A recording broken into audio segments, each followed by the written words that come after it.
Venez découvrir la chaîne, abonnez-vous, likez, partagez et laissez un commentaire pour nous soutenir.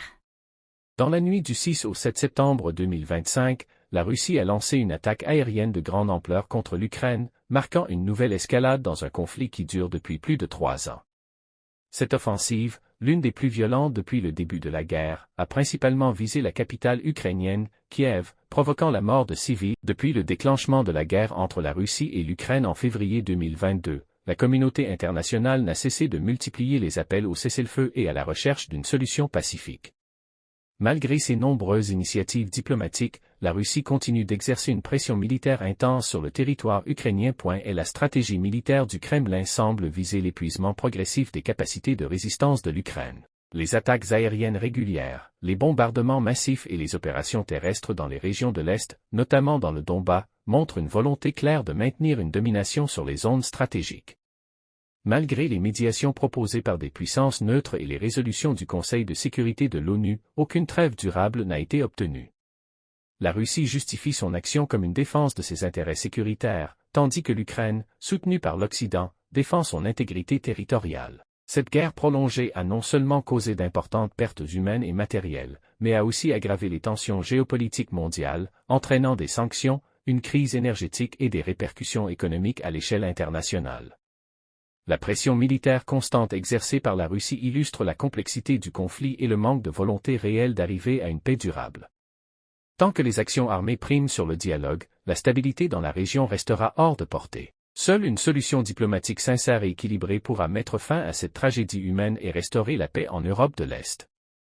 Venez découvrir la chaîne, abonnez-vous, likez, partagez et laissez un commentaire pour nous soutenir. Le président russe Vladimir Poutine a intensifié les frappes en visant des infrastructures stratégiques, notamment la maison du ministère de l'Intérieur en Ukraine, accentuant la pression militaire sur Kiev. Selon plusieurs sources, les forces russes auraient lancé une série de frappes de précision contre des cibles gouvernementales, y compris le siège du ministère de l'Intérieur ukrainien. Cette attaque s'inscrit dans une stratégie visant à désorganiser les structures de commandement et à saper le moral de l'appareil d'État ukrainien. Des images diffusées montrent des bâtiments lourdement endommagés, des débris éparpillés et des opérations de secours en cours. Les autorités ukrainiennes condamnent fermement cette attaque qu'elles qualifient de tentative de terrorisme d'État, tandis que Moscou affirme cibler uniquement des centres militaires.